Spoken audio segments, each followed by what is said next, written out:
Shada ene eyi so Alan so say nim do be Evans say MPP and NDC ndi o be demand so kopim say oh eno de obi na obetima predators are there okay because bibia tv san and we are se bibia so won mre enti mre ne maaya enhu no say ade bi ntimi nyeye I see enti bibia won mre enti mre no so a bia almost be hu se Ghana for so se mo MPP ne NDC mo de adwene di agora then yenso be hu se be o se yenso enya kwase a e ho na kwase agem da na beba I see me hwe said ye why business as here why ye akone ni mu ne ade no a oman yen environment na aban e create say e wo say a supportive private sector what can a yasem nkania ho asem taxes who is saying in this period yeah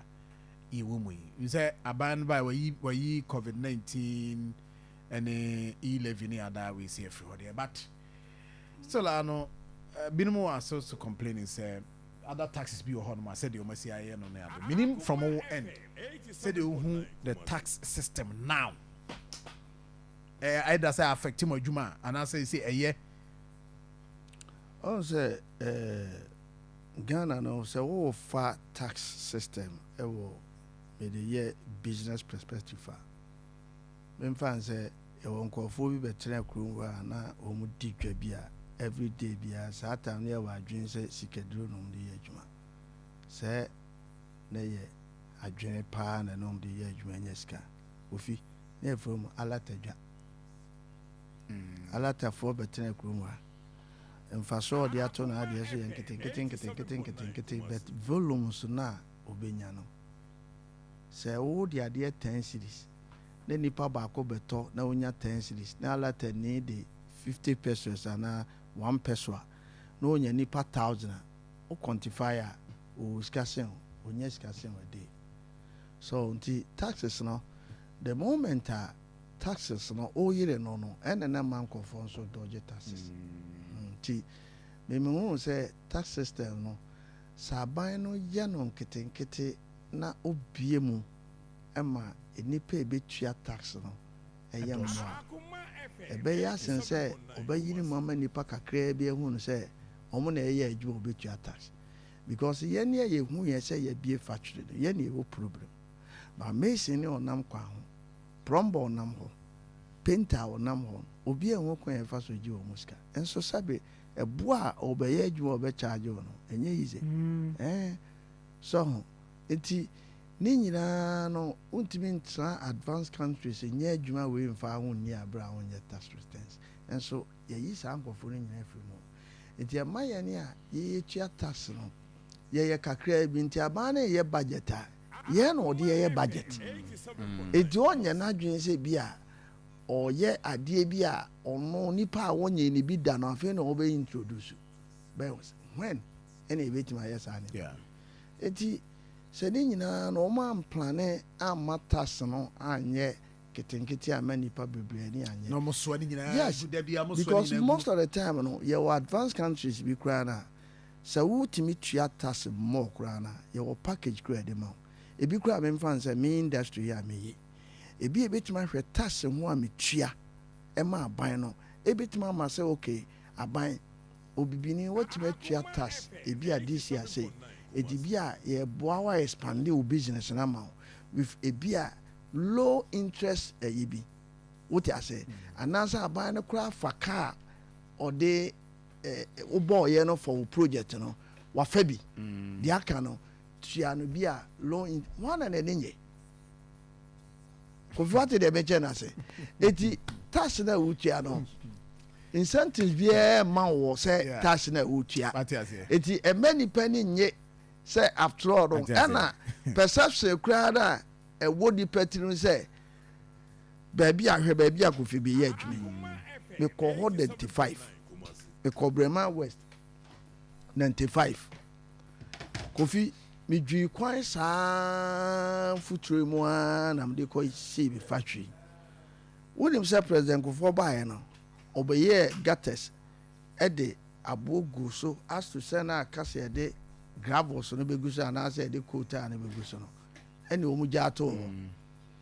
Nana do buy almost have started before some be free so ya. Be started. I said to get another President Kufuor ye and say for egu so at the gravel so no you know quota and begu so no. Oman san fe musumo mu jai man na say to. Eti who to your tax now? Now, yes, I dare now who ye tax a case. Yes, I mean, so that's something that's bad. Go forward, you say, even the tax no crowd or mutia for high na a day, a ban a day more. Omunya some fast. It will be a chair, Unianije, no Johnny. Doc, name me 2 questions, maybe I'm saying common idea. Obviously Musa said political party financing. So the all kinds why be both parties why a idea a lucrative say also so we a businessman now or finance a political party campaign because I know say penny for bao campaign time penny for bao my scanning from campaign both parties NDC and people one kasakra confirm wa eye adia mfaso wo so won say yenye mfa nye bibia yenye emfa nye bibia on say me mfa ne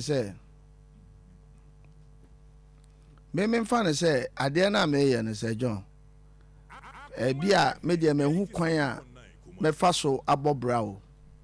what you say bia me de me hu kwan a me fa so abobra but abrabon no kan kono kese no agina ban na oba no secret it is bia enema wo se bitimi ye mani pa no mintimi nya mani pa nyina eti bia me hu no say okay aba we ba ne nsehye ne ne nema wo de tutu akọ bitima boa me nuanum bi so a ombeba it is so idea bi na me hu no say idea na wo de ba no ebeboa ama sebe mebunu no so etima ko mo ni na say etima abo mo abrabo na wo ba na me wo bi say okay why there now you know the person me support so that say me enye bia mo bi kura na say bi betimi aban na betimi aye nsese na dey ba na betimi abo so it's not about wo yeah say bia wo be benefit direct no it's not about say about aban ba no na omo no awo no omo ba na omo je o de opa ne ma na we ne power offering gromfa say na no me kai oni ko o chere ba kwa konwa say ba ko hana no ote so friend on fa yes and most of the time no me no ade a me hu politicians mo a me deposits a chair for years no say obi ye no ho say obi nim no ni nipa bi nante a ya na me hwe ne sa o ja say bi oni para wo wa yere no say won ne nante no masa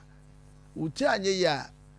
ya ma kwa kura ma ni gate ano kura san ko gira ho yes ebi kura ni para kura hu kura na o chia wo no un say the body guys and you won't get chance. This is a new nipa no ayero so bra bra. It is a nipa one year Anton and him grana. The one who's on the tones that did know. Won't me your chance. You want to say me on person will be there chi fear chinis anemana. Memenko. I don't have time for that. It's you know the yani spend this car over. It's not about say interesting thing. Okay. It's o money ye the I see. Idea for